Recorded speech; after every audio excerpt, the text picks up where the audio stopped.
Humans of the audience, welcome to the 687th Monday Night Comedy Show. Give it up for your host, Andrew Danger Wilson.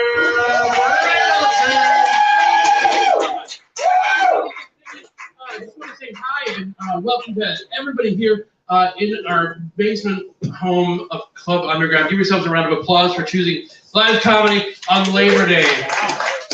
Last day of summer, and then we'll get a bunch of comics. Technically, it's the 21st, and the solstice. Target is selling Halloween stuff, so it's fall now. How many of you have never been to the Monday Night Comedy Show before? There's a couple people quiet. Quiet. You gotta go, woot! That's what we want. Anybody who asks you questions, it's usually rhetorical. You can just say woot or just laugh. That's fun too. Men's room is over there. Women's room is over here, to the right. The women's room is nicer, decidedly. A lot more better lighting and privacy. Counter space. Less band stickers. And counter space, yes. Yeah. Larger mirror. Also not shrunk with band stickers. Yeah. It's like 2 feet by 2 feet. It's like a solitary cell. It's really tiny. Anyway, Josh Meatbeast Cavanis is your bartender. Visit him for all your liquid refreshment needs and ordering food and drink down here. Keep your table talk at a shut the fuck up level, especially tables 1 and 2 here. We are live streaming this on Facebook and YouTube, even though no one's watching. But you can watch this broadcast later when you're pooping, which is why they invented the internet. This is Whitey, the Monday Night Comedy Show comedy bear, and he starts every show off like a mall opening by getting killed. Let's kill Whitey. Ooh, the entrails are tricky tonight. Oh, there we go. Oh, ooh. And then we put him on the lip of the stage as a reminder to all the other comedy show bears. They know what they've done. We have a fantastic show tonight. This is our 687th one of these. It is September 5th, 2022. Thank you for anybody who is watching online. These people paid $6. What the hell's wrong with you? We have a Venmo. Anyway, let's bring up our first comic. Are you guys ready to have a great time tonight? Come on, make some more noise. We need a louder in here. We're followed by the Dontrell Townsend. Welcome back to the Monday, Dontrell.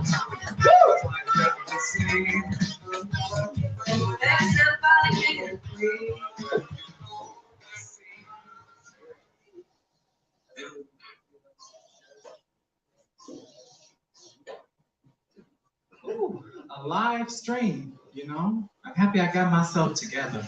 You know, I did my workout at home, my squats and my crunches, but I'm guessing the camera angle's from the front, not the back, so you won't see the improvement in the back. Oh, you know, I make it a point to support my friends. I had a friend recently who was going through a very hard time, so I told myself I was going to go out and support him. So I went to his funeral.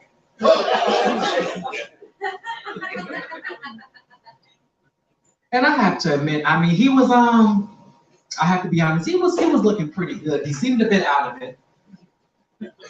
I mean, I'll be honest, he looked like the picture of death. But I really try to be there. I try to be there for people. Like if I see someone going through a hard time, I'll give them a card to a therapist. Now, I don't know if the number works.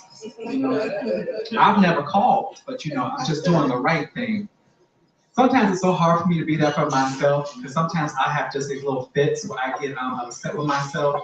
Like sometimes I throw a bit of a tissy.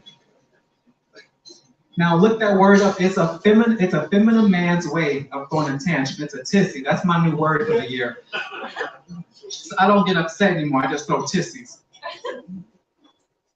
And I grew up in a home where I went to church on Sundays.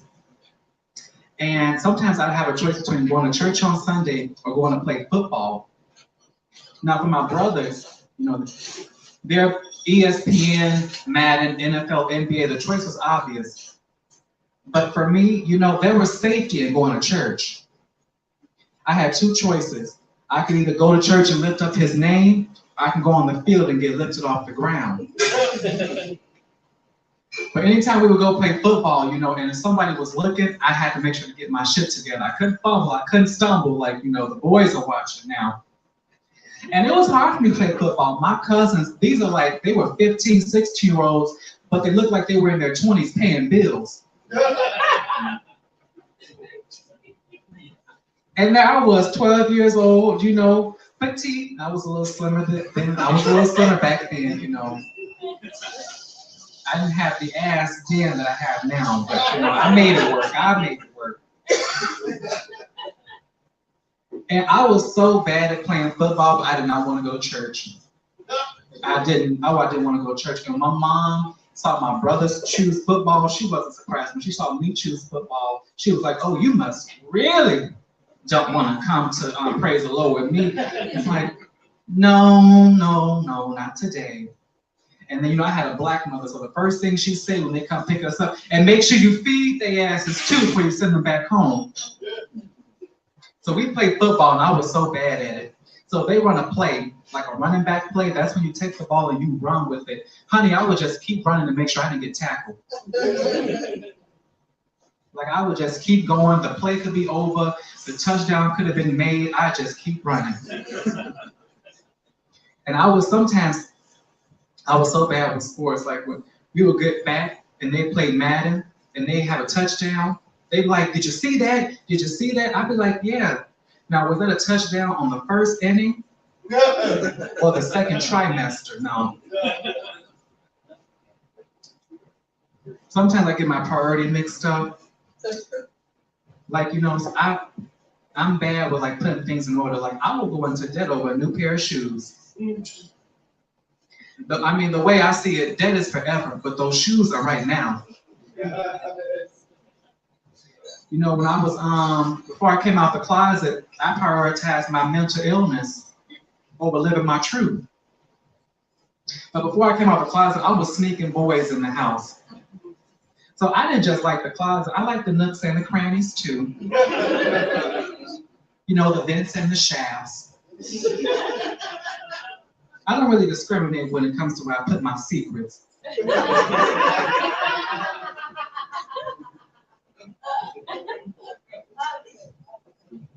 But coming out was hard for me because I grew up poor, so we didn't have any walk-ins. But no, I come from the LGBT community. It's the only community that figured out something to do with the letter Q. And I waited a while to come out. See, I waited. I just kept pushing back my deadline.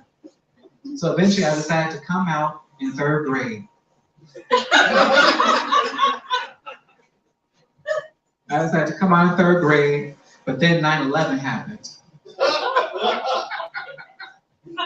And I just felt it was a bad time to make it about me.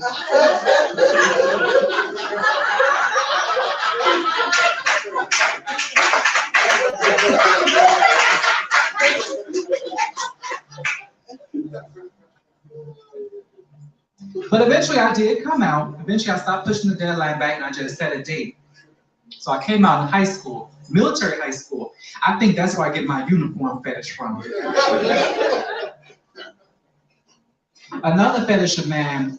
I've always wanted to be in handcuffs, but I could never find a man to do it, so I just let the cops arrest me. You know, but I never got roped up in the back seat. They never followed through. One time, though, when I did get arrested and I got put in handcuffs, I tried to I'm gonna tell you. I tried to sleep my way out of it. Yes, I did. I was in the backseat of that car. I said, honey, just come back here. Let me just take care of you. I tried to go to jail. I still went to jail, though. So. It's moments like that where you really start to question your head game. You be sitting in that cell like, damn, I guess I'm that bad. Like, maybe it's a good thing I don't go to jail. I probably wouldn't even get passed around for a pack of Newports, maybe just a square, just a single. No, I remember I went to jail way back when, not one time but many. I don't know what it was about me going to jail in my 20s. It's like I just couldn't stay away. It's like I just couldn't get enough, like the song says. I got arrested because I was stealing from Target. You know, while I worked there, so it was an inside job. And I thought I was getting away with it too. Like I thought I was Catwoman with the shit. Like I was working my way up to a big heist. Like, you know, first Target, next Sam's Club. So I'm getting ready to clock in for work one day, and my car wasn't going. So I checked to make sure it was my car. I didn't take nobody else's. You know, I had sticky fingers at that time. Now, I get called to the office, and I'm thinking to myself, oh, they finally recognize my worth. I'm getting my raise. So I'm going over the numbers in my head of what I think my worth is. And then the door closes behind me, and a cop comes in. I'm just thinking to myself, like, oh my God, who's in trouble? And the first thing they say is, when they catch you for theft, the first thing they try to figure out is, did you do it alone? Was somebody else in on it with you? I'm like, honey, this is on Target, not Ocean 11. Right? I just stole from produce. This isn't a den of thieves. You know, I came in through the front door, not the ceiling. So eventually I gotta go to jail. And I have to, if I had to give jail my best review, 1 star, I wouldn't refer them to a friend. The accommodations were very lacking. Like I didn't even get my own room. Like when I got there, someone called me a girl, a woman. Now any other time, I don't mind being called girl, bitch. Like I don't mind it, but in jail, in jail, I was like, oh shit. I'm like, I actually prefer to be a man today. I remember that same night they give you a toothbrush, a bar of soap, and a towel. It's like a prison care package. I remember I took that toothbrush and I filed it down real good against that wall, and I slept like a vampire, just holding on to it. I just held on to my maidenhood because wasn't nobody gonna take it from me. Oh no. And you would think in a place like jail with me, a public shower, oh hallelujah, but oh hell no. When it's time to take a shower and you see how excited some of those men are to go shower together, you're just like, I'll just smell like shit. That's what I'm gonna do. That's what I'm gonna do this season. And then when you leave jail, did you know this, and this is no joke, when you leave jail, they give you a bill. A bill. I'm just like this was the Hilton. Okay, well, my name is Don Cho. Thank y'all for coming out tonight. Humans in the audience, give it up for Don Charles Townsend. Keep it going for John Charles Townsend. It's been a while since we've had John Charles back, so it is good to have him. Kruger, how are you? I'm doing okay. How are you, Andy? Very good. If you're just joining us, that is J Money, the motherfucking hawk. He's the most important person here, next to Josh Cabinets and Leah Nebula, who's filling in for Guy at the bar. Give it up for guy at the front. Give it up for Leah. Leah, thank you for being here. Yeah, it's okay. You can move. It's fine. It was lackluster at best. Anyway, if you're watching at home, and I think 2 of you are, and all of you are related to me, please comment, say pithy things, and we'll put it on the screen. In Helvetica font. It'll be great. I can't believe we've done 687 of these, and your next comic has never been to one, because she was in a movie place called Colorado. Oh. Gross, right? Thank God she's moved here. She's new to the Twin Cities, so let's make her feel very, very welcome here at the Monday Night Comedy Show. Everybody woo! Everybody clap! Make some noise! Make some noise for Laura Bellini!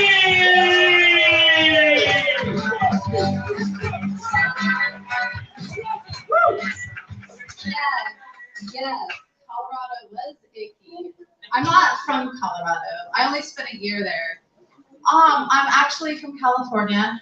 The only thing I have to say about Colorado, it's definitely where white people go to not feel bad about not protesting. For real. Some of you might not understand that, but if you go, you'll understand. Anyway, so I'm actually really fucking pissed right now. So my guy decided to pick a fight with me tonight as I was getting ready for this show. And I'm not sure who to feel bad more for. The neighbors around the corner from here that had to watch me cry in my car for an hour because I had nowhere else to go. Or him for the after show sex he's not gonna get. Yeah, he forgot what motherfucker he's fucking with. Because there was this one time I dated a guy who was like, babe, I really want to watch you have sex with another guy. And I was like, bet, bitch, really? Really? And he's like, yeah, it'd be hella hot. I was like, all right, well, how about you just watch my dildos for a month with no sex? Let's see if you can handle that shit, motherfucker. Yeah. Fuck around and find out, bitch. Pissed me off. Anyway, so this is actually where I would tell you guys how great it is being 40 and both my fucking teenagers do not live with me anymore. Empty nester was gonna be so great. I had this fantasy when I was like 35, because I'm a young mom. So I spent all my 20s being a mom, and my 30s, and then now I'm 40. But yeah, I was like, oh man, this is gonna be great. I cannot wait until the motherfucker's out of my house. I don't know if anybody else has kids or has kids that are 20 and 18, but I'll tell you, there's a sweet spot when they turn like 15 where you see the light at the end of the tunnel where you're just like, the fucking day that I can stop hiding my drugs behind my dildos. We fucking sweet! I had it planned out. Like, not only was I not gonna hide my drugs behind my dildos, I was gonna put them everywhere. One in the shower, one next to my fucking couch, one in the kitchen. Like, ADD is a real motherfucker. Like, I don't want to lose my train of thought when I'm like in the kitchen, like, oh, Mama's got her groove back on. And plus, you know how many times I went to masturbate and I accidentally ended up microdosing? And every time I went to go microdose, I ended up masturbating. I know, everybody's always like, why would you hide your drugs behind your dildos? Like, what the fuck kind of shit? I'm like, look, I figured when my kids were old enough, if they were willing to like not just like see the plethora, but the volumes of dildos and still dig through that shit like a Vietnam vet trying to fucking escape the jungle, motherfuckers need to get high. Just don't come crawling back to me when you have flashbacks of what you saw before you fucking peaked. Not my problem. Yeah, no, I thought it was gonna be great, but I got my 20-year-old's in Virginia. I do love her, but she's taller than me, she's prettier than me, she can pick up any instrument and fucking play that shit. She draws any kind of medium, so naturally I hate her. She's great, but this motherfucker calling me up talking about, Mom, have you ever done DMT though? No, I have not done DMT yet. I'm old school. We had like real mescaline and real acid back in my day. She's like, no, it changes your world. I'm so woke now. I'm like, no, kid, you're dehydrated, not enlightened. Like you need water. You need fucking water. That's not how that works. Not how that works. My youngest, they are my ride or die. They came out as being trans about 3 years ago. Like right before Donald Trump, like when Donald Trump was like running for president. I was like, dude, like really, now's not a good, I don't think now's a good time to be a white male in America. And they're like, Mom, but when is it ever to be a good time to be a white female in America? And I was like, all right, I see you. I see you, motherfucker. At first I thought he just wanted to be lazy and never learn how to clean. But through therapy, I realized that laziness is non-binary. Just so everybody's clear. Takes all kinds. But no, we worked it out in therapy, and I was like, you know what? This is actually working out for me. Actually, I'm like really excited about this. He's like, what the fuck do you mean it's working out for you that I'm trans? And I'm like, because if you can be a boy, then I can be the whore I always wanted to be. Let's go. Let's do this. Fucking ready. Ready. Yeah, but so it never ends. They still call me for money, for dumb problems. It's nice that they have to make a reservation to come visit me. But my youngest, I was having a conversation with them. They called me freaking out about their rights that were going to be taken. And this is right after the abortion laws started. Okay, first of all, I get Texas, say no to abortion. It's the only way they're going to keep liberals out of their state. I get it. If you're anybody but a Texan and you want to live there, good luck. But this kid calls me at 2:00 in the morning, my time, and is freaking out over their rights and their medical rights that are going to be taken. And I'm like, bro, you know you can still get pregnant, right? Like, you didn't even ask me how I felt about this shit, because you know your mom could get still pregnant, right? Because I don't know what you're going through, but this lady still needs to go to work in 2 hours.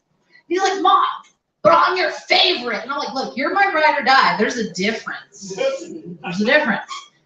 And everybody who's like, I don't know where she's going with this, I'm going to tell you. I'm going to tell you what I told my kid.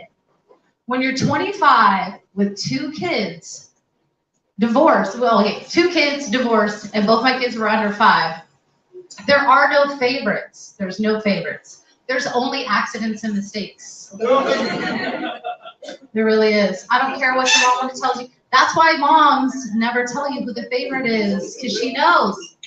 She knows. But if there was ever going to be a favorite, it's going to be the kid I gave up for an abortion. I know. It's so sad. It's so sad.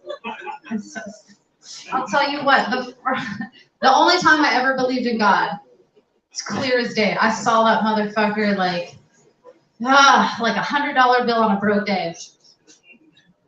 I was at my friend's house for a sleepover. I was 13, and I woke up having a miscarriage. And I was like, God damn it, I am a child of God. He fucking loves me. Loves me. So about 6 years later, when I had my abortion, and people were like, what are you doing? I can't believe you're going to do that. I'm like, look, I had to take one for Jesus. He was there for me one day. He really had my fucking back, dude. He needed a day off like Labor Day was coming fast. I got it. All right, enough about all that abortion and kids and shenanigans. So I did come from Denver. I serve tables again. Yay! Being 40 and serving tables is so much fun, guys. You should really try it. Before COVID, I owned a housekeeping business, and it was great. However, after COVID, I realized, oh shit, I'm on my knees making money. I just ain't sucking dick. You know what you can do? Or you know what you can't do when you're cleaning houses? You can't lie down and suck dick. Anyways, so I think that's gonna be all my time for tonight, guys. Sorry to leave it on some weird sucking dick thing, but you know, I figured what the hell, because my man ain't getting it tonight. All right, my name is Laura Bellini. You guys have a great night. You will help the audience. Give it up for Laura Bellini. Laura Bellini, first time at the Monday Night Comedy Show. A newcomer to our fine Twin Cities. Welcome, Laura. We know most of all the good drugs, if you need them, can be found by some of the comics on the bill tonight. So stick around afterwards.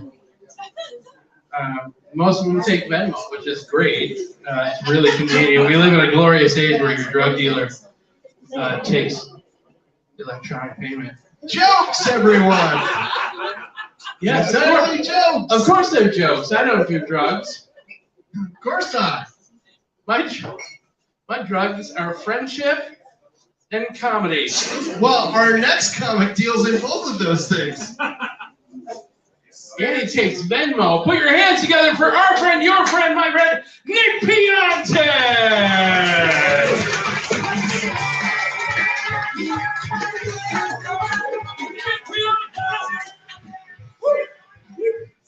Monday Night Comedy Show. Thank you guys for not going to the state fair. Give everybody, how's everybody here doing? How are the two awkward white people doing? I normally don't try to pick on the people in the front row, but I want to ask you guys a question. Will you promise me you'll tell me the truth? No? Will you pretend to? Will you just say yes for the sake of the joke? Is this the most amount of black people you've ever been in a room with?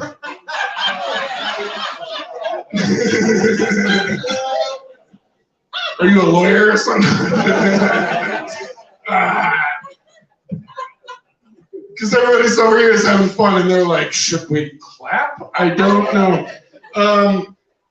My name's Nick Piante. I've done this show more than any other comedian ever. And I love it. And I haven't gotten to do some of my old good jokes. So what I'm going to do is I'm going to do some jokes that I've done for like 12 years and probably forgot because I smoked a lot of weed. So the first thing I'm going to do is I'm going to tell you about the greatest thing that ever happened to me in my life.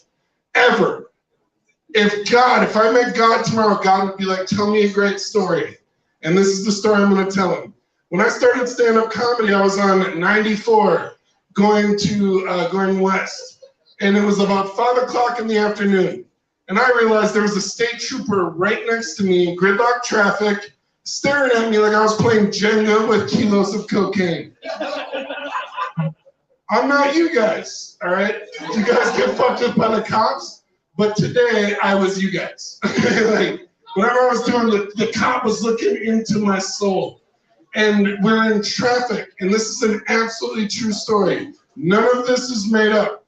And we're in traffic, and the state trooper with this dicky hat looked at me and was out, because they got the dickiest hats in the world, don't they?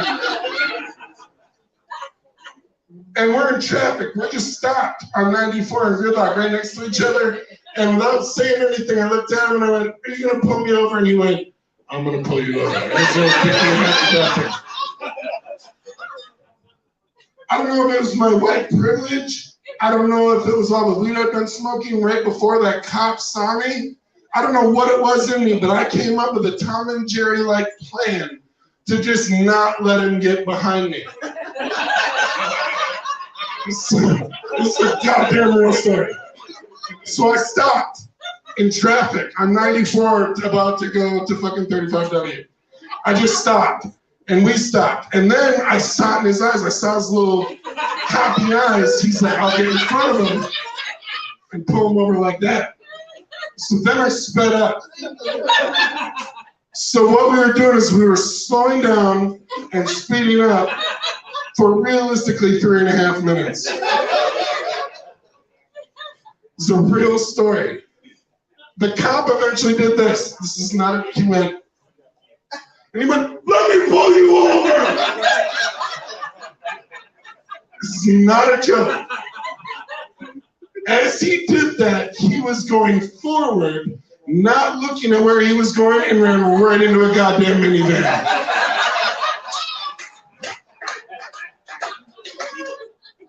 I relit my joint, yelled, Black Lives Matter!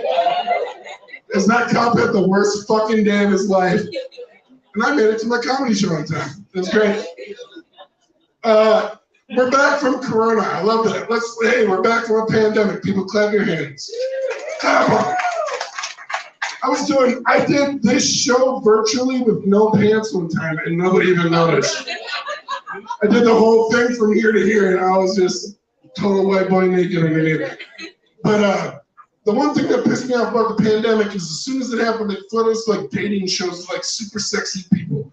It was like ripped dudes and it was like fucking Sexy Cheater Island and Will You Cheat on Your Wife Bang. I should have taken the foresight to remember the actual shows to do this, but I'm not that good of a comedian. Anyway, they flooded us with all these Jersey Shore-like shows. And this is the show that I want. As a comedian, this is the show I'm gonna pitch right now to you guys. If any of you are a TV executive, you got some power in the industry, this is the show I'm pitching. We hold a contest. And we get the 5 toughest black dudes in the country. And we put them on an island together with the Trump supporting my daddy Tommy Guns white boys, 5 of them. And they're on an island together. Did you hear the whole room get quiet? And they legally hunt the 5 richest people on the planet. Catch up to the joke. You still worried I'm gonna say something racist. We put 5 white people and 5 black people on an island and they hunt Jeff Bezos and we film it until every one of your kids has health care and education. I just love racism and the economy. Half drunk with a joke. Get into the show. What's another joke I wanted to tell me? You know what? I was really sad for a week. My dog died. 2 dogs, one of them died. I don't have kids. I don't like people. Okay? I like you individually, but once you get into a group, you know what I mean? Like, this is never good. Once humans get together, we're just not good people. But my dog died, and I was sad for like a week because I don't have kids, and my dogs are my people. And if I go to the apocalypse, me and my dogs are going to survive. Killing all of you for your shit. So, I'm joking, but sort of. But I came across a video on YouTube that made me happy. By round of applause, have you guys ever been so sad, and all of a sudden you just see the dumbest shit and it just relieves you? Yes? Anybody ever experienced that here? So the video that I saw was an old Cops episode from the 90s. And this was a Las Vegas cop. So number 1, round of applause, how many of you have ever been to Vegas? Great. If you've been there, you know there's literally prostitutes standing right next to some dude who brought his kid to a casino at 3 in the morning, right? This is a lawless town. You can do whatever you want. It's fucking, like, for a cop to have to arrest you, you really gotta be doing some shit. You'd be like, I'm smoking weed while fucking 3 hookers while I filmed it, and they'll be like, that's all legal. So for you to get arrested in Vegas is fucked up. For them to follow the Las Vegas police is really fucked up because you're only gonna get the bottom of the barrel, okay? So this particular episode, this cop, total professional. If you hate cops, and I understand if you do, watch this one episode. And watch this white cop going, I'm walking into some shit here. And I'm not talking about some gunshots. He pulls this guy over. He is a little person. I would assume he's a dwarf, judging by his leg-arm ratio, but I want to get his pronoun right, okay? So I'm gonna say little person. This is a black little person who, by my judge of all the drugs I've done in my life, was high as fuck on meth. and he's doing backflips in the middle of the road. This is 8 seconds into this Cops episode. We have not hit the 10-second mark yet. This cop's going, I've dealt with this guy before. He's a total pro. He's like, this dude's black, he's a midget, and I'm sorry, man. That's what he's thinking with his eyes, okay? And he's going, and there's a fucking camera crew right in front of my face. I'm not fucking this up. I'm crushing this. And so he goes, this dude's doing backflips. At one point, the little person goes, watch me break those handcuffs. He goes, I can't break the handcuffs. How many of you would not have seen that from here to here and laughed your fucking ass off? There's a camera crew in this cop one.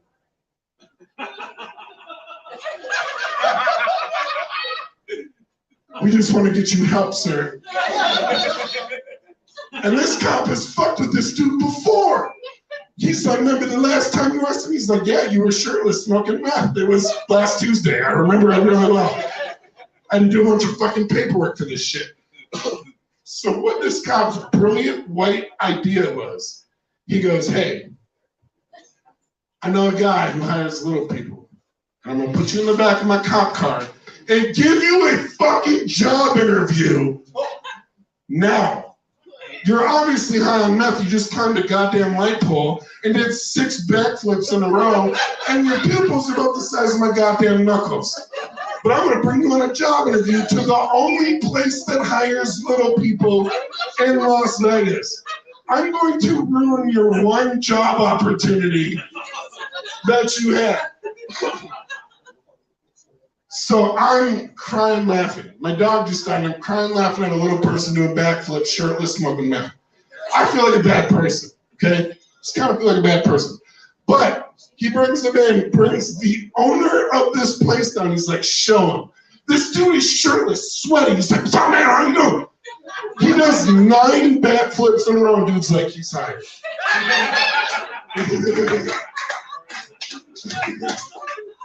I was like, we just need to love each other more. You know what I mean? Like, all right. Well, I'm going to tell you this last story that I really wanted to tell. You guys liked her story about drugs? I've done a few drugs myself in my day. I'm going to tell you, I've done psychedelic drugs well over 150 times. I'm going to tell you about the best time I ever did mushrooms ever. And what it was is I ate mushrooms, and me and my boys had planned to go to Avatar in the middle of the day. Now, if you do psychedelics, this is expert level shit. You don't go to a fucking mall at Avatar that has sold 2 billion tickets in the middle of the day. It's gonna be sold out, you're gonna be fucked up. So me and my boys were like, we're gonna time them out. So we ate the mushrooms. Usually they take about 45 minutes to kick in. We're like, we're gonna show up an hour before we're gonna show up right when the movie starts. The movie will be about halfway over and they start kind of doing their thing. And we'll leave. We get up to the counter and the counter lady says, that show's sold out. We have another one in an hour. And the one you were gonna see was standard. This one's 3D in IMAX. The people that laugh do drugs and can party with me later. The other ones are confused. That means I'm gonna be in the previews going, dude, that guy just do that shit. And it's way better, like they upgraded us. So we sit down in a sold out theater. I sit next to an 8-year-old white kid who looks like he's scared to just be around an adult, let alone one who is fucking high as hell. The lights go out. I don't know what Avatar is. I don't know anything about the story. The lights go out. The drugs start to kick in hard. The commercial starts, and it's just a kid riding a bike. Then there's other kids riding bikes. Then there's a kid just fucking player hating, and he's watching this kid riding bikes like, fuck them, fuck him, fuck him, fuck Timmy, fuck all of them. And I'm like, what is in my mind, in my mushroom mind? I went, this kid is a player hating ass little bitch. What is parents didn't get him a bike, steal a bike, little bitch. I was just in my head. You know, I grew up poor. I stole bikes. That's what I did. My mom didn't buy me a bike. I stole the weaker kid's bike. That's what I did. And then right at that moment, it said, "Not all kids can ride bikes," and it fades out. And this kid's in a wheelchair. And I start at this moment, it's when the drugs went full on. Like, we're pedal to the metal, baby.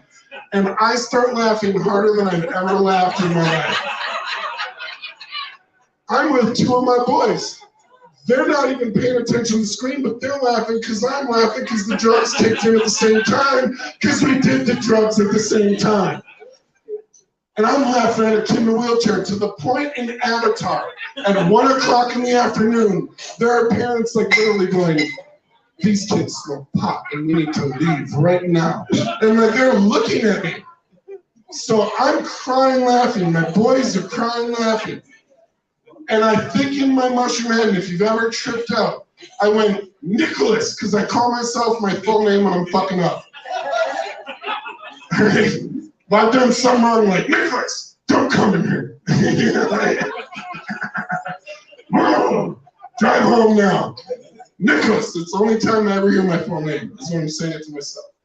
And I'm like, "Nicholas, they're about to call the police on you and you cannot drive. You are fucked up on psychedelics. Right now, think of the least funny thing you can think of." And the other voice in my head went, "Well, that's obvious. That's a kid in a wheelchair." And I started laughing all over again. And then I went to jail. You guys shouldn't have laughed at that shit. No, I'm just kidding. Am I good? Did I get the light? You got like 20 seconds. Let me do one quick one. Did I entertain you enough? You want me to do a quick one? Yes? Clap your hands if you want to do a quick one. All right. All right. I'm going to do this one for when comedians tell jokes to the other comedians. It's called playing to the back of the room. I don't know if you've noticed, I've been playing to the black of the room today. And I put those jokes up. The reason is because my stepdad was black, and I'm going to end it on this. The only difference between black people and white people is this, and I've experienced this. My dad was in prison, my mom was on drugs. My stepdad was a black dude who made me a man.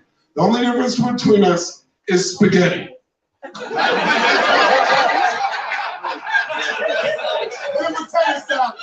No, because spaghetti is your potato salad. Where to white people who make spaghetti will eat that shit for 19 straight days. Thank you guys. My name is Nick Pianta. You guys have been awesome. Humans of the audience, give it up for Nick Pianta tonight. Give it up for Nick Pianta. Let me hear it. He says he's been here a lot. That was his first time doing stand-up comedy. Ever. We're so proud of him. This is the bobber of freedom or of hope or of dashed dreams. This is where we pick the wild card comic. That's right, reverent hushed whispers. Yeah, That you keep to yourselves, also known as silence. What? No, not you. Oh, sorry. Talking about them. Yes, I was in awe of the silence. Ooh. I don't think the lighting effect worked, but sure. Ooh. We're good? Yeah, we're good. Very good. In this bobber are a bunch of 3x5 note cards with names of comics, names of brave individuals who wrote 5 minutes of material just for this room. Probably not. That's the comic in residence. But the wild card, it's 5 minutes here up on stage, broadcast to millions and millions of people, ironically all in Texas, so we're splitting the room. Anyway, but they also get a drink at the bar from Josh Cavaniss, who pours them heavy. Give him a round of applause. Let's go pandering. We love you, Meat Beef. So let's pick a good one, shall we? Sir, can I have you come up here and just pick a 3x5 card? What's your first name? Tease. Tease? Let him do it. Tease, get up here. Yeah. No, I'm finna pick my name. Hey, pick it. Don't pick it. You don't know. Just pick one. That's one. Who is it? Who Fuzz Hughes? Foz Hughes. Foz Hughes is the wild card. Foz Hughes, no stranger to the wild card, considering you won the wild card 5 weeks in a row at one point when he first started doing it. Oz is your wild card comic. Your next comic, I mentioned the comic in residence, and what that is a program here at the Monday Night Comedy Show where we have a comic sign up for several weeks in a row. And the first 3 weeks that they're up on stage, you do 5 brand new minutes of material just for this room, just for you guys. That's impressive because you didn't write 5 new minutes for you. Your next comic did. It's a writing challenge for comics, and it's good for people who come see a lot of comedy because it's boring as shit after a while because they just say the same joke over and over and over again and change the word "the," and it's really frustrating. So what we like to do is get new material up on stage as much as possible, and your next comic is starting 5 or 4 weeks as comic in residence. This is his first week. Put your hands together, everybody. Start making some noise for your next comic in residence. It's Money Johnny!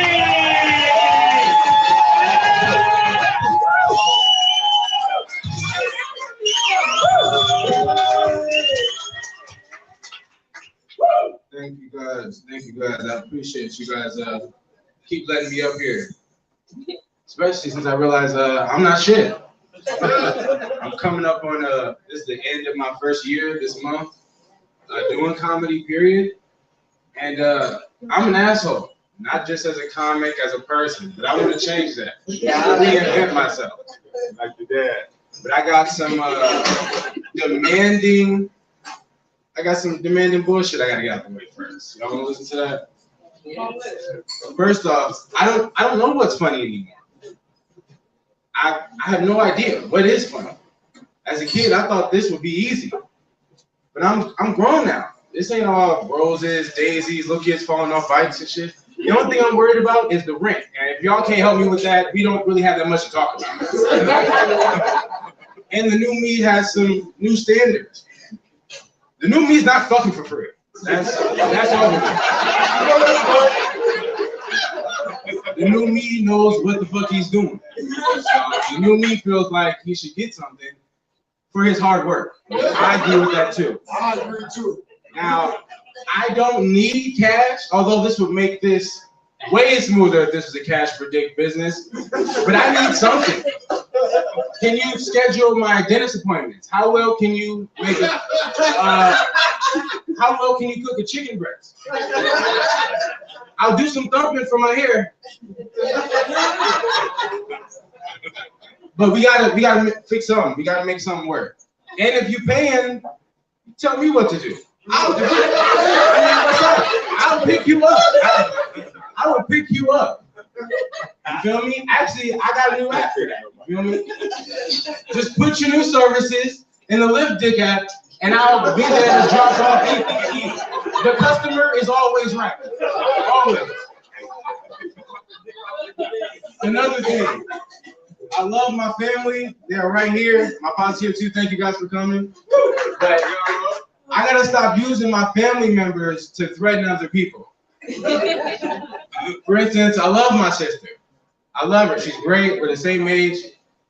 We do a lot of shit. We did a lot of shit together. But she doesn't live here anymore. So an ass whooping coming in June doesn't sound that concerning. I got your ass. Your ass is beat in June, bitch. That's locked in. None of us is gonna give a fuck in June no more. It's September. Why would I even waste my time? I'm grown. Come on now. Another thing. The new me is doing background checks on anybody he plays any online game with. I'm not playing Warzone with no damn kids. My name on PlayStation is Marty Dalton. They've been calling me Moldy Dildo for the past 2 weeks. I'm ready to cook some ass. I'm getting tired of it. This shit is really pissing me off. School is starting, so at 9, half my teammates are done. It's bedtime at 9. It's fucking over with. You feel me? Their fucking Wi-Fi cuts off in the middle of the damn day. Talk to the head of the household. Get your Wi-Fi up. I can't keep playing with y'all. We need first place battle royale. This is some bullshit. The new me is also going with his gut. He's not going to clubs or bars. I don't care. That's not me. When it comes to clubs, I don't just smile and I don't just dance. Motherfucker, I look like the security. I'm making them money. What do you mean? I'm not trying to hold this motherfucker down. I'm not breaking up no fights. There's nothing for me. Clubs, I'm tired of running out of clubs. Me and my cousins ran out of a club during a shootout, and one of them lost his left shoe. His left shoe. I guess when everybody hit the floor, she thought he was Mister from Color Purple because she wouldn't let go. It couldn't be me. I didn't call a timeout in the shootout and get on your ass. This is my shoes and my life. White forces are selling out nowadays. What the fuck are you doing? This is some bullshit. I'm ready to whoop some ass. Oh shit, we're doing pretty good. So how was that? How was that?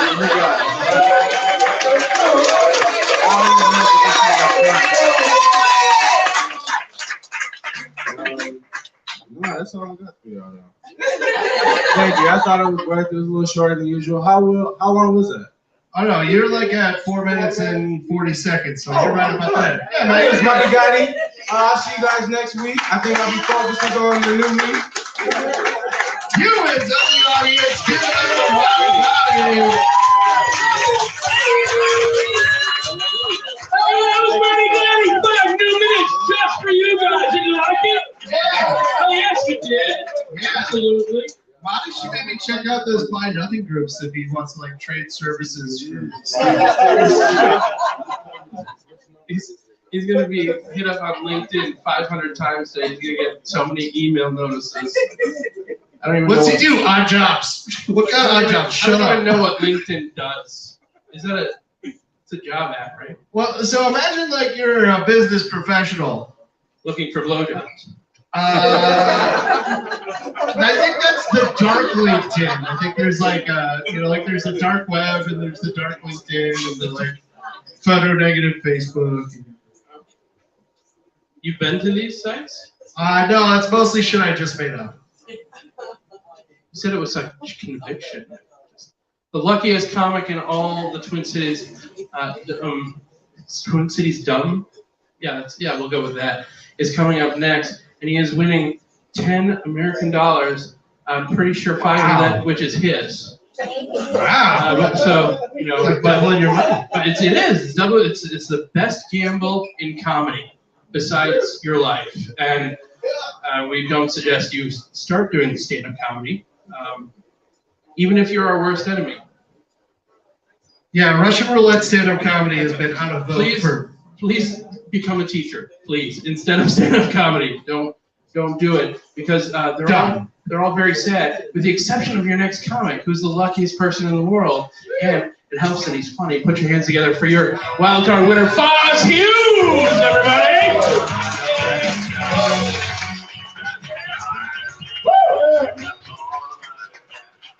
What up, guys? I've been feeling pretty guilty recently. I have something to admit. I'm the guy that brought the gun to the state fair. I don't know, I thought it was that kind of party. Dude, people get so fucking paranoid, right? These days? I don't know, I was trying to have a fun time. I'm sorry I ruined everybody else's time. That wasn't fun. So gang, do you know that you can request kisses on Uber now? What? Yeah. It's not a part of the app, but anybody has the right to ask their driver for a kiss. Yeah, it's not against the laws, supposedly. You can't be the driver and ask for a kiss, because that would end poorly. You ever ask for your driver a kiss on Uber, sir? Shit. You must have a good rating, dude. Yeah? I don't have a good rating. My rating's awful. Alright? God damn. Where's the weirdest place you guys have had sex? Don't be shy.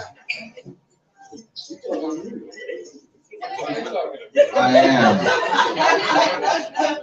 It's not the bathroom in this place, is it? Yeah, tell me, dude. What are you up to? What are you hiding? The park? There's kids there, dude. Jesus Christ. It was late nights. The donkey park? The doggy park, or the donkey park. Jesus Christ, that is a weird place to have sex. The donkey park. I didn't know there was that shit. God, man, you're crazy. I like you, man. Wearing sunglasses inside, having sex around animals. I like you, man. You're adventurous. No, I tried to have like sex in weird places. I tried to have sex on a trampoline recently. Has anybody ever tried that? Yeah, there are kids around trampolines. I should have thought of that. Yeah. No, sex on a trampoline's odd because you assume it's gonna add some flavor, right? All that bouncing, and then you think you're gonna have a great orgasm, but you might just end up headbutting a girl unconscious accidentally. That didn't happen to me, I swear. It did, and I don't know how the girl is doing. I kind of left her there. I hope she's doing all right, guys? I don't know, I've been in a weird mood recently, just asking the oddest questions about life. The big questions, like, does the Ku Klux Klan have a karaoke night? Am I the only one who's wondered about that? Just because they're hateful people doesn't mean they don't like a good time too, guys. Glasses guy? Come on. If the KKK does have a karaoke night, do they add a fourth K to their pamphlets?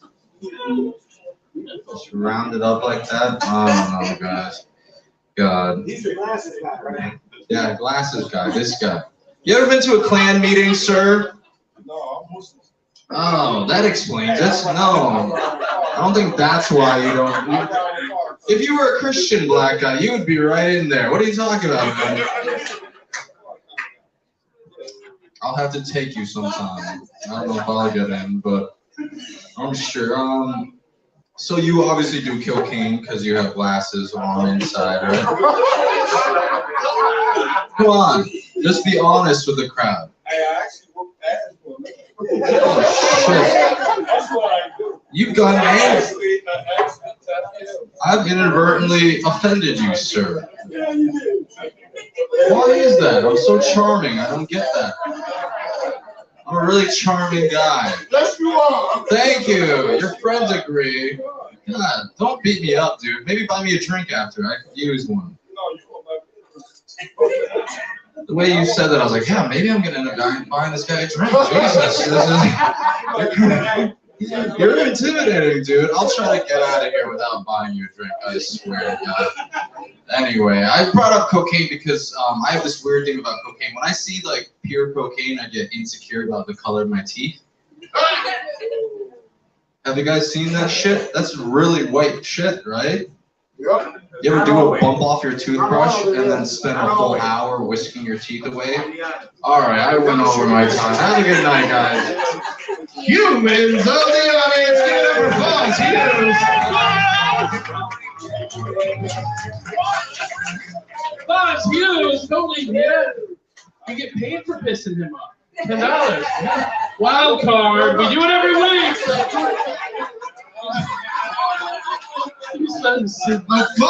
Wow. A fun tip from the management of the Monday Night Comedy Show. I can afford to buy you a drink now to see how, plus a tip. But When someone introduces themselves as someone who beats ass for a living, perhaps don't piss them off. remember how I started first 4 years of the show? I introduced myself like that. Yeah.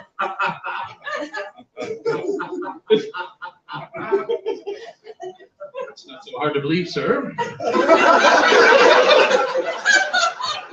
Believe it or not, before I had my son 11 years ago. Perhaps you've never laid eyes upon Pounding ass all the beating time. ass. I was the best at pounding ass.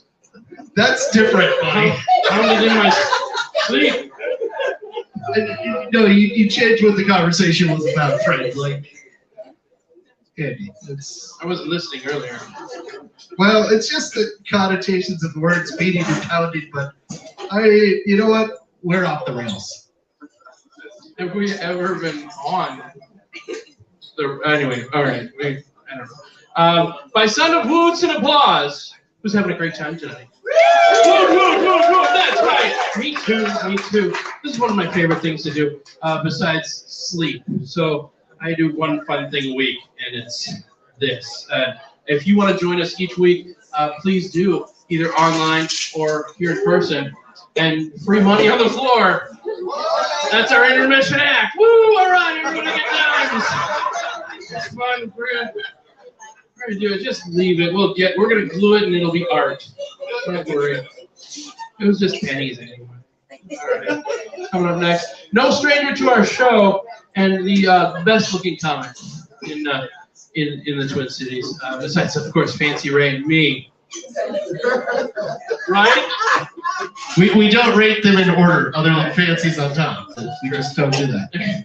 Keeps everybody It's from Fancy having Ray and everybody else. But right after Fancy Ray is your next comment, put your hands together for Lucas Ramsey!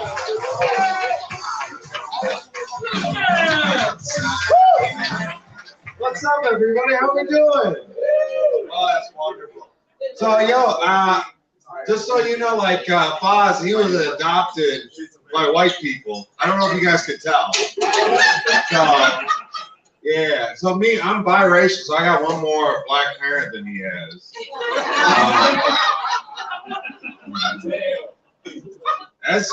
That is what it is. Here's the thing, it's nice being biracial though. You got that nice best of both worlds. Like I get this hair, that's nice. Yeah, I get to put black on my scholarship applications and white on my background checks. Oh, some people want to do that. I get an instant interview anytime I apply for a diversity coordinator position. They don't even look at the application. They're like, yeah, he'll get to the interview. Here's the thing that pisses me off about that, though, is I always fail that interview, and then they just give the position to some white woman. And it's not even like the good white. They're not choosing the good ones. They're choosing like the worst type of white woman. You know, like that type of white woman who says like those people. You know what I mean? She's got that, like, she means well, but she's just like, oh, those people just have it so hard. Oh, like she's got pictures of her kids with black kids, but none of those are like in her neighborhood. You know what I mean? They're always out in public. God, like the type of woman who has a Black Lives Matter sign, but the worst kind of Black Lives Matter sign. The type that says like, I understand that I can't understand, but I stand with you. That's a real sign. I've seen that. And the thing I have to ask is, like, if you understand you can't understand, why did you take that diversity coordinator position from me? Fuck, I understand a little bit, but no. And then they try to offer me some other role with that company. I'm like, no, I'm not doing. If I'm not the diversity coordinator at a place that has a diversity coordinator, get the fuck out of there. Because here's the thing, like if a white woman has that role, that means I'm going to be doing 80% of the work before the year's up. She's going to be a little overwhelmed. She's like, Lucas, I just need a little bit of help. Just a little bit here, a little bit there. And then like 6 months later, she's getting some fucking award and I'm doing 80% of her position. Oh no. And like people, I've had some people, they tell me I'm overreacting with this, but I've had a white female therapist before. So I know it's true. Like a white female therapist, she's the type of person I gotta walk her through my trauma. You know what I mean? Where she's like, oh my God, I don't know how you could get through that. I'm like, I guess I do it a day at a time. I don't know.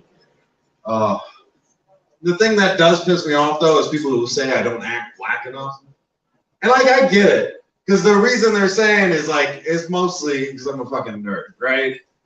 But like, that's the thing is the black side of my family, they're like the nerdy ones. So like, the stuff that they're saying isn't black enough is like really big, like on the black side of my family. It's stuff like Star Wars, right? Fucking Settlers of Catan, NPR's premiere Saturday morning news quiz program. Wait, don't tell me. Hosted by Peter Siegel in Chase Bank Auditorium. I don't know. And you guys know Wait, don't tell me? Oh my God. I love that fucking show. Like, it's quiz about news, good stuff. Like, to me, there's nothing that encapsulates blackness like a good news-based limerick. I don't know. It's just the way I was raised. Let's see. What else do I want to talk about? I want to talk about dating a bit. I'm single for the first time after a 5-year relationship this summer, and it's been wonderful. I loved it. It's so easy to be single, especially when you're a man. Like, holy shit, it's easy to be single as a man. Because, like, and some people are like, no, Lucas, it's easy for you to be single because you look kind of like Jason Momoa. And I'm going to point out, like, I'm not saying it's hurting my chances, right? It's definitely making things easier. But the reason that it's easy to date as a man is because of other men. Like, holy shit, like, dudes have set the bar for, like, emotional intimacy and common decency so fucking low, it's impossible not to look like a saint in comparison. I'm going to point out these tables right here all looked at one person. I'm not going to say who the person was. I'm just saying every head turned at one person. All right. But like, I've had people say I'm marriage material because I asked them how they were doing.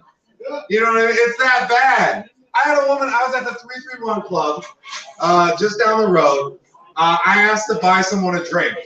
She was like, no, thank you. And I said, okay, I'll cheers you then, and then I'll leave. And I cheersed her and I left. She brought a group of people in front of me later. And she's like, this man is 100% a gentleman. I asked him to leave, and then he left. And like the craziest thing about that is I didn't even leave right away. I asked to cheers her first. Like things are going so badly that I'm doing less than the like expected amount, and that's being praised actively. I don't know. Some people have weird ideas about dating though. Like I have a friend, he was talking about how this woman wanted to date him, and he looked her up online, right? Found out she had an OnlyFans. You guys know about OnlyFans? Yeah. Oh yeah. So, and he was nervous, nervous about someone who's selling her body online. And I was like, what the fuck's wrong with you, man? You send dick pics.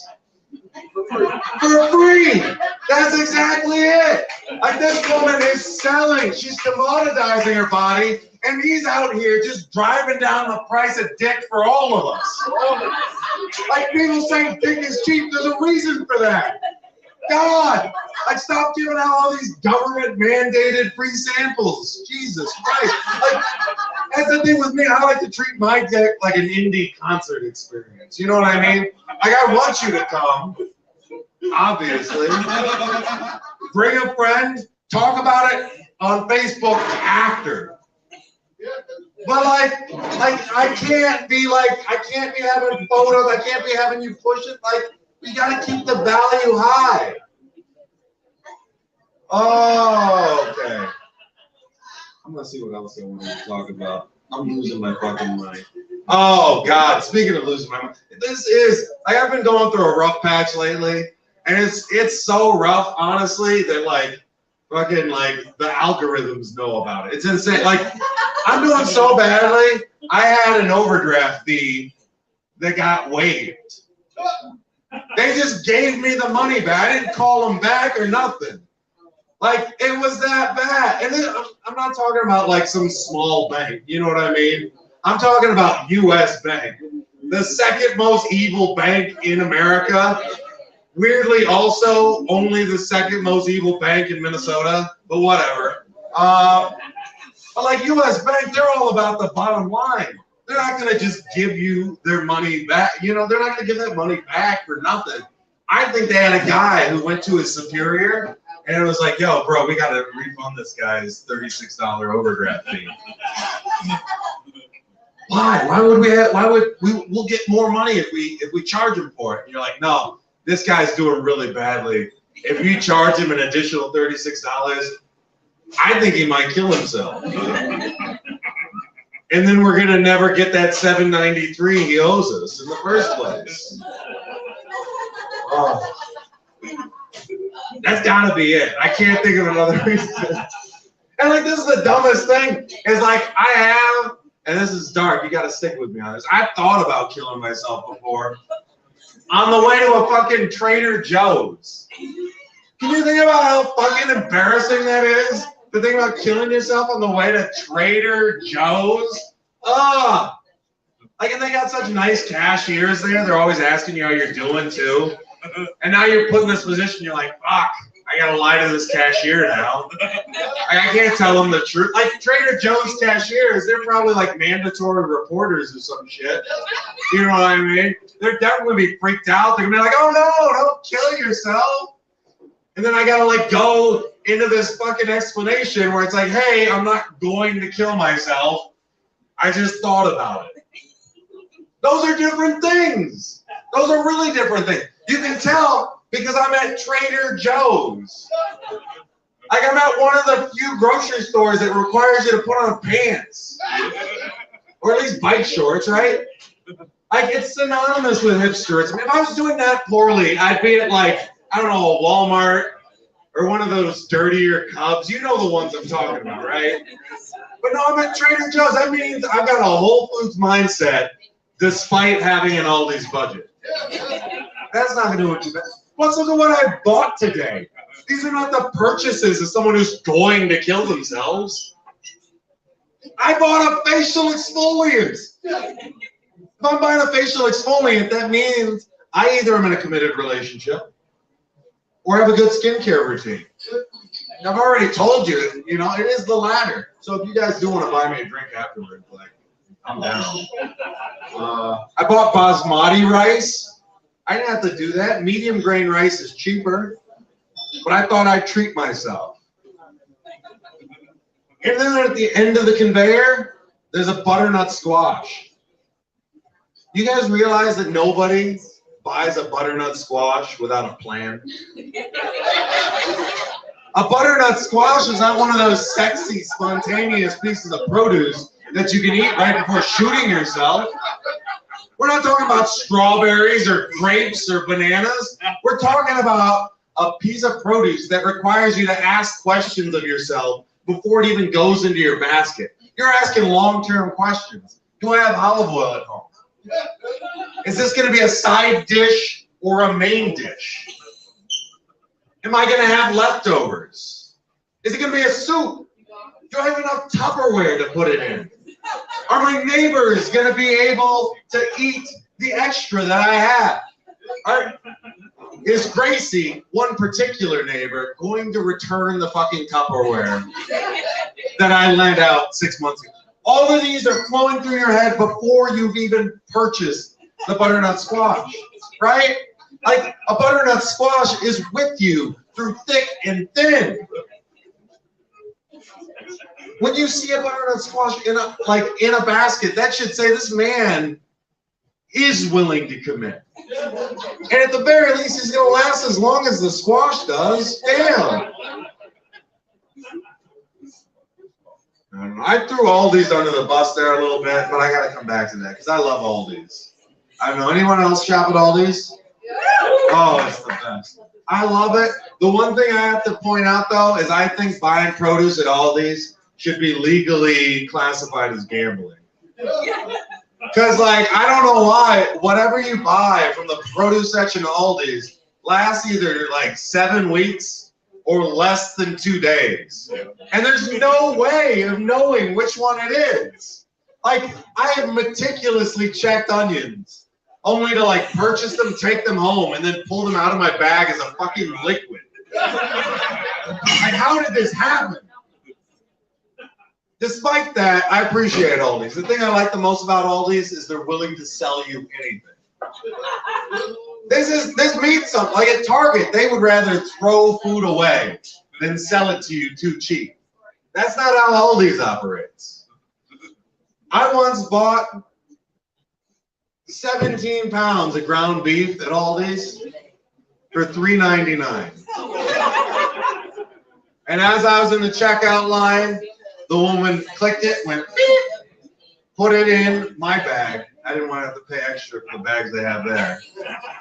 And said, hey, Lucas, you got 40 minutes to take this home and cook it. Good luck. All right, everybody. I've been Lucas Ramsey. Thank you.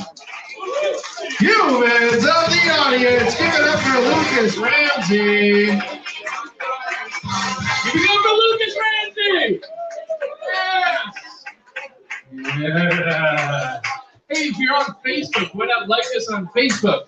If you're on Twitter, you should start a Twitter account for us because we forgot the password 4 years ago. No one was listening. Good. No, it's okay.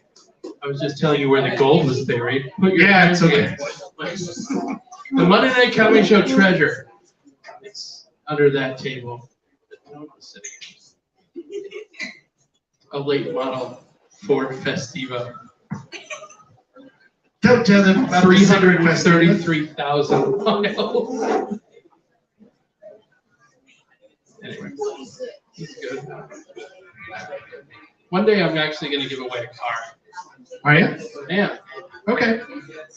Not my current car because I have payments. Yeah, that's how cars work often. All right. I hear you play music, so let's bring the next comic up. Are you guys ready for your next comic? Outstanding! Good. Yes, keep that applause going. Yes, yes, you're doing well. Yes, yes. More over here. Everybody go. Yes, yes, yes, yes. It's Mackenzie Diggins, everyone. Welcome back to the Mountain.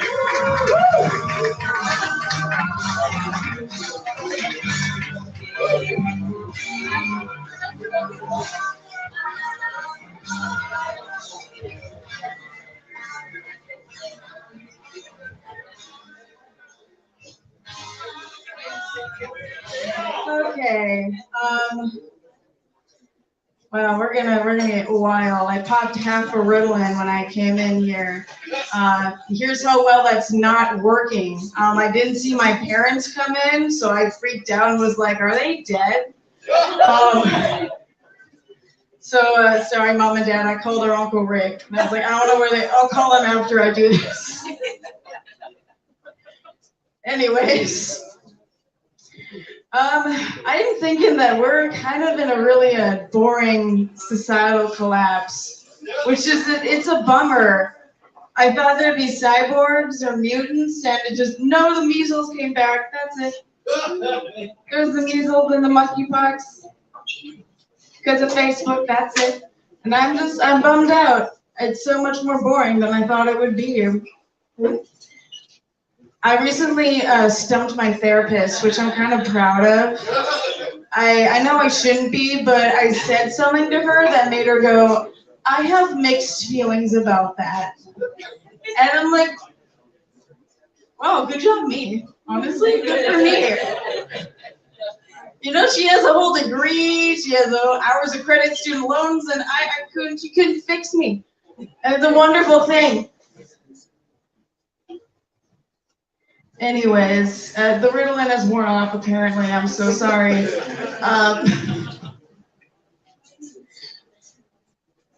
I work in schools. I'm gonna be a paraprofessional. Yeah, so the one that is even less respected than the teachers. That's what I'm gonna be. I start tomorrow, and it's crazy. I had a little bit of training, and there was a teacher that showed me a note that her class wrote for a student that got suspended. The student had told the principal to fuck off.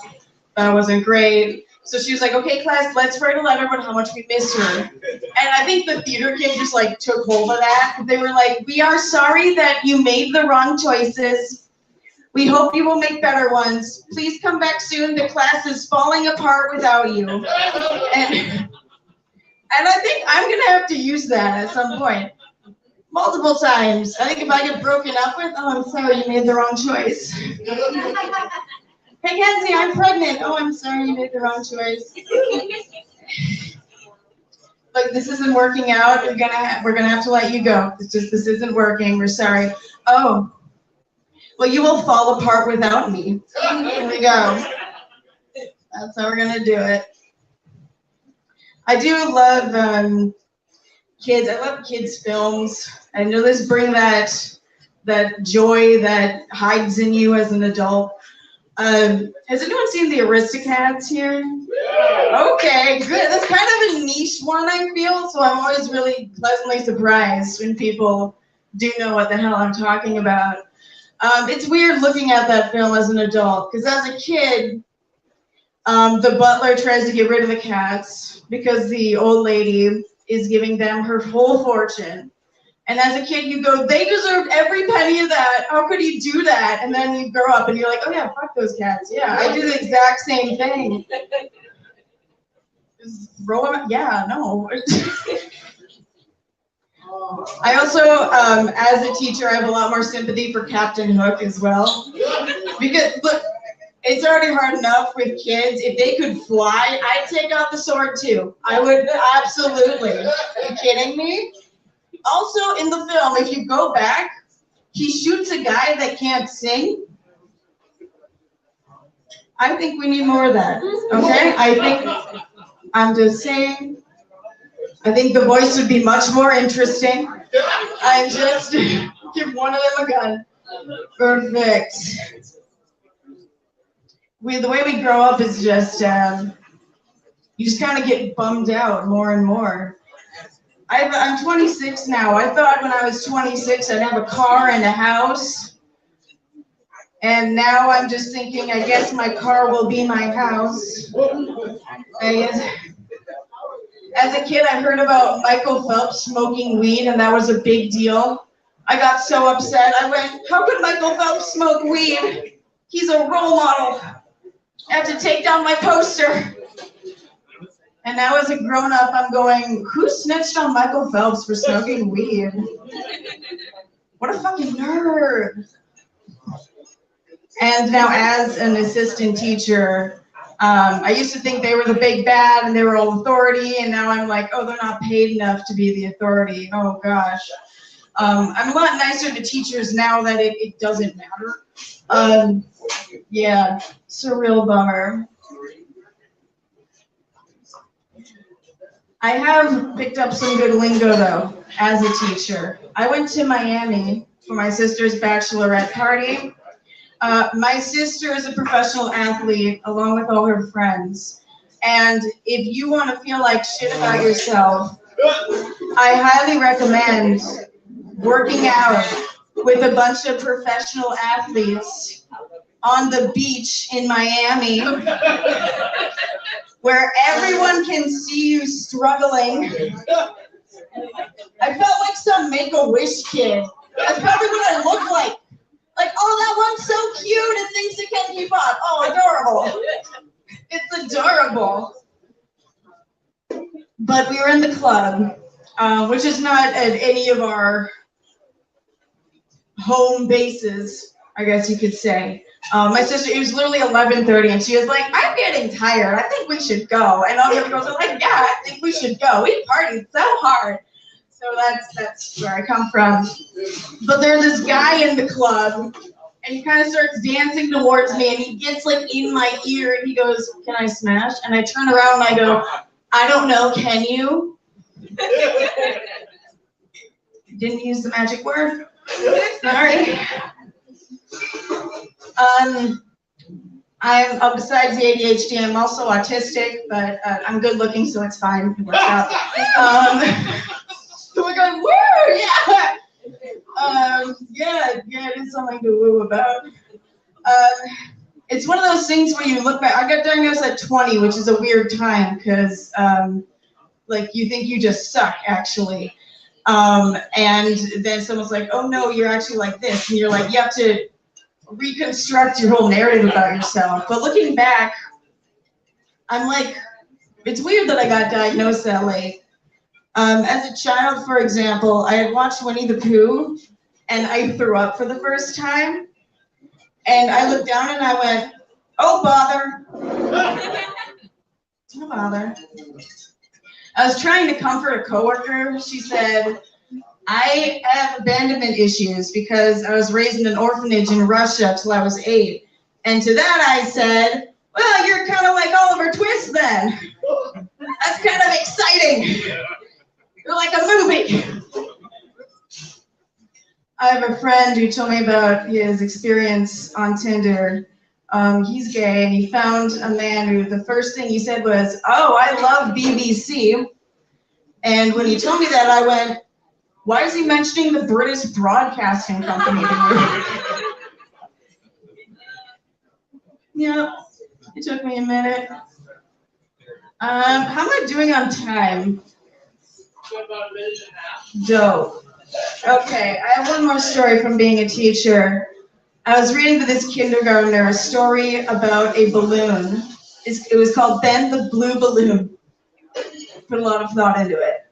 And this balloon is flying around going, I'm the best balloon. I can fly so high, I'm perfectly round. And then this seagull that's just fed up, he pokes it with his beak and pops it. And a yellow balloon goes, oh no! And a red balloon goes, I guess he's not the best balloon anymore. And that's it. That's the end.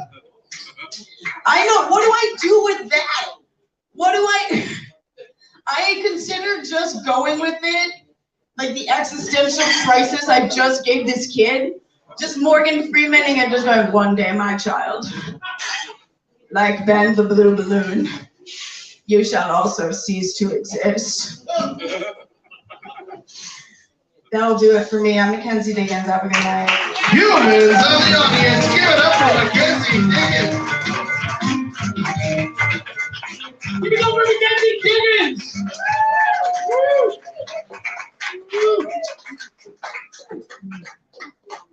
My brother is head of HR at a Fortune 500 company, and my dad doesn't talk about what I do around him.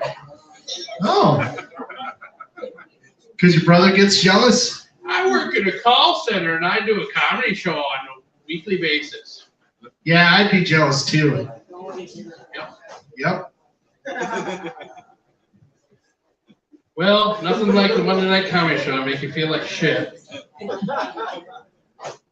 JK, LOL. We're down to our last comic of the night. Did you guys have a fantastic, lovely time? Well, indeed. We're doing this next week, September 12th. Our 688th show. You should join us, or you should watch us online. We bought a webcam. Yeah. Everybody looks like shit up here. Yeah. It's, but it's okay. I'm pretty sure the only two people are watching are Kruger and myself on our cell phones. Oh, fuck, I forgot to log in. Nothing really matters in comedy, everybody. Put your hands together for your next comic. Your final comic of this is 687. Make some noise! Make some noise! Come on, let me trouble you to make some noise! There it is! It's Sophia Bisbal!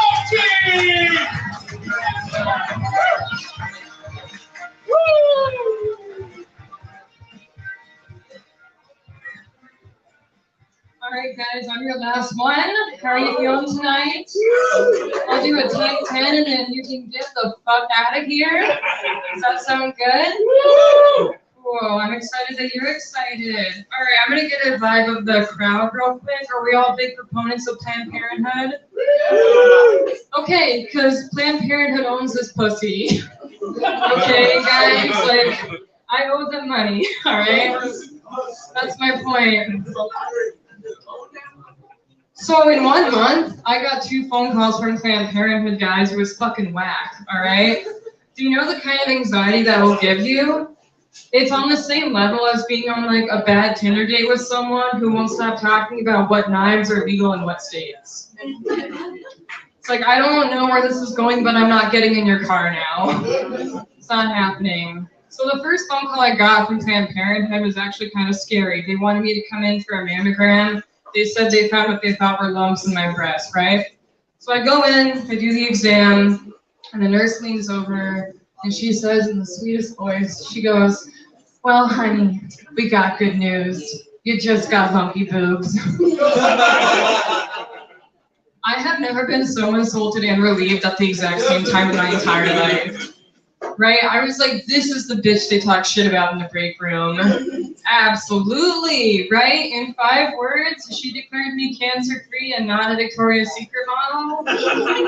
You didn't have to go that far, Deb. We were all having a fine time. You know, like, I didn't know you could be in the itty-bitty titty committee and also the lumpy bumpy boob group. I thought those two were sovereign territories like Israel and Palestine. You know, just like, learn a lot that day, guys. The second phone call that I get, I'm super on edge. I answer. They're like, hi, this is Ellie from Planned Parenthood. Is this Sophia? And I go, yeah. They go, okay, Sophia, we just have to ask you a couple of questions. And that's Planned Parenthood lingo for you have the rarest STD on planet Earth.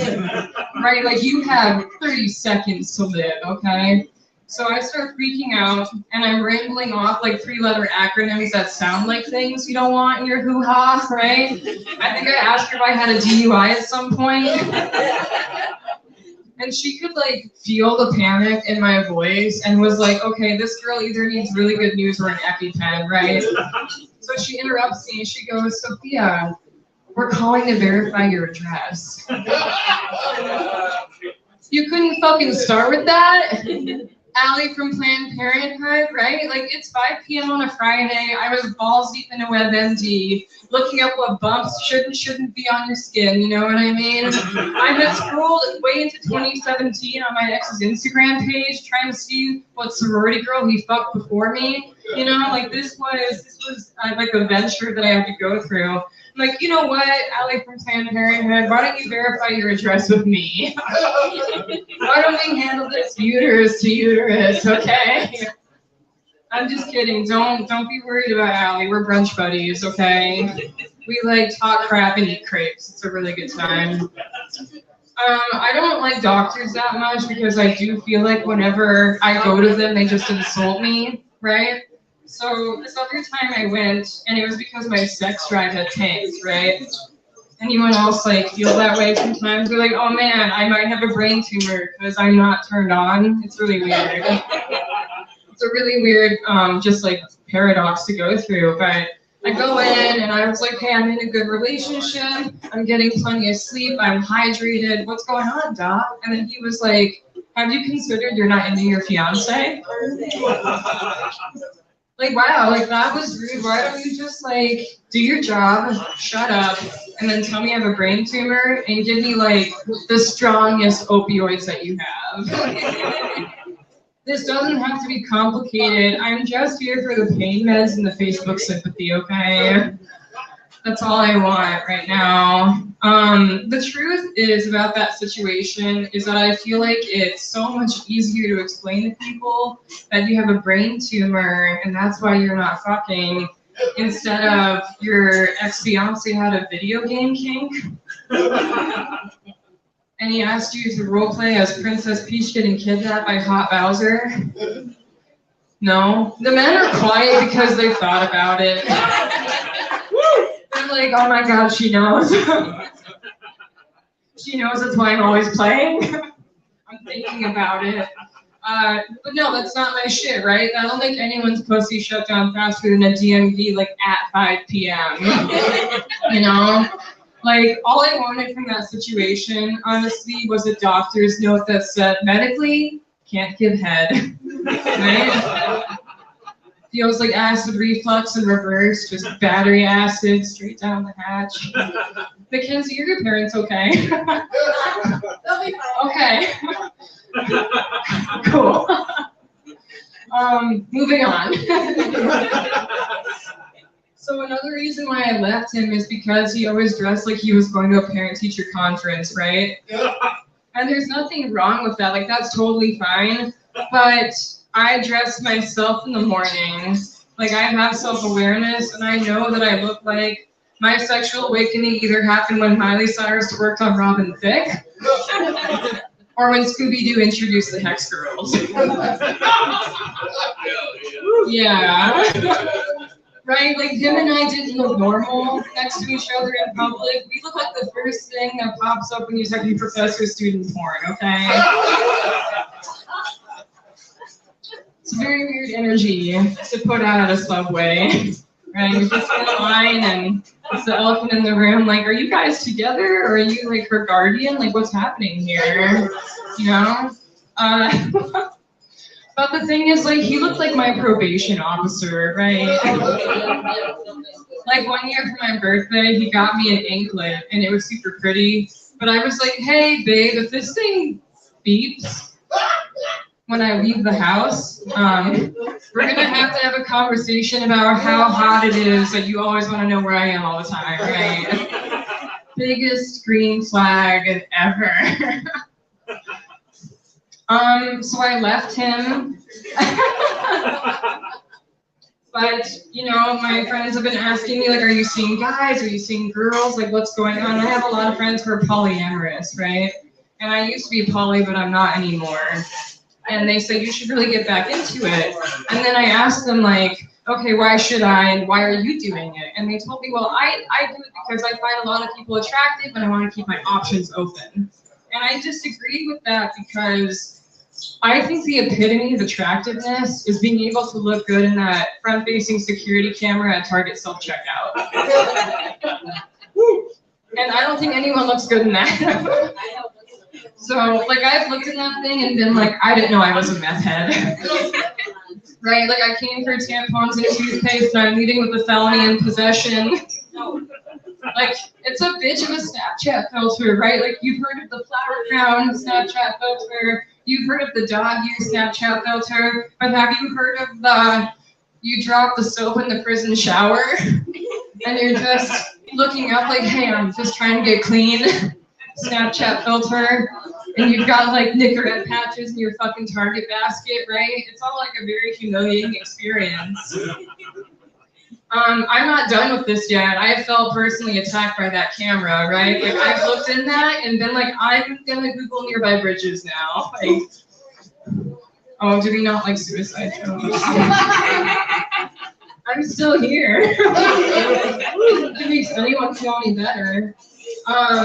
But the real reason why I don't like that camera is because it draws a lot of emphasis to like my eyeliner and my facial piercings. Like Target is like, hey, did you know that you're queer? Because our camera has identified you as aggressively queer. But we're allies, so you get a 10% discount on anything in the throw pillow aisle. Right? I am queer. And I do wish I like women less, just because it's stressful, right? No, women are like, it's not that hard, girl. That's okay. But I feel like I have to look at how a woman is accessorizing to be if I can like hit on her or not. Like, does she have an emotional support water bottle? Like, are those healing crystals in your pocket, or are you just excited to see me, you know? I'll leave you guys on this. I feel like being open about being an amateur female stand-up comic is a lot like coming out as queer, because my parents' reaction both times was like, can you just give yourself an easier life, dude? Good night, guys. Thanks so much. Humans of the audience, give it up for Sophia Viscochi.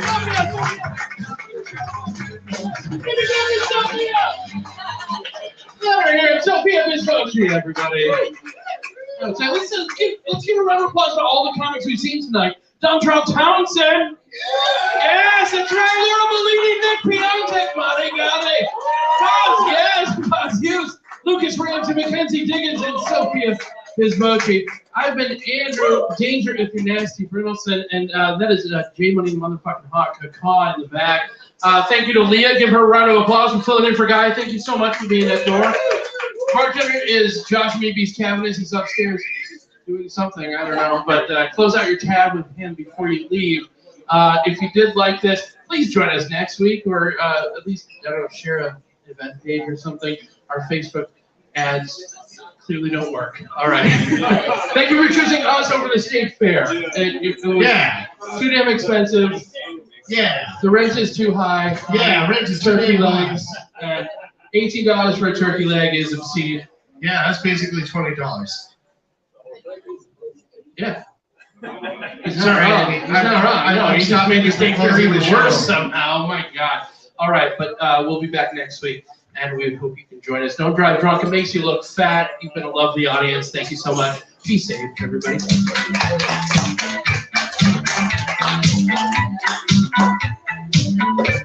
Thank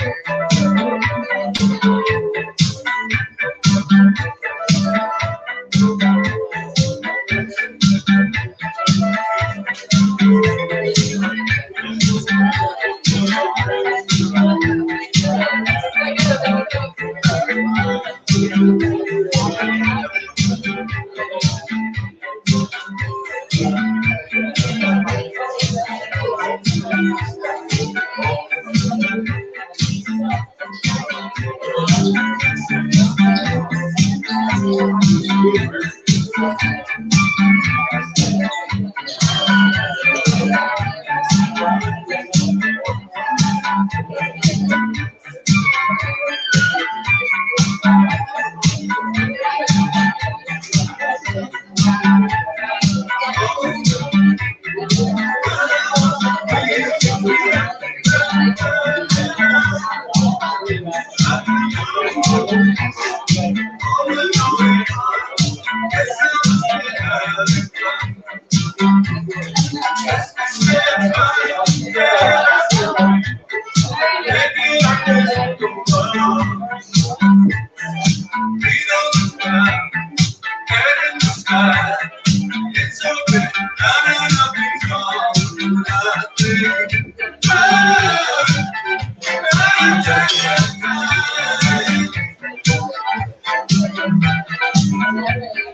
That's a real story.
State troopers and take you aside. Like, yeah, they're like, we don't like state troopers either. Like, and they're like, that was the funniest fucking joke. And they're looking at second and third, and it's like,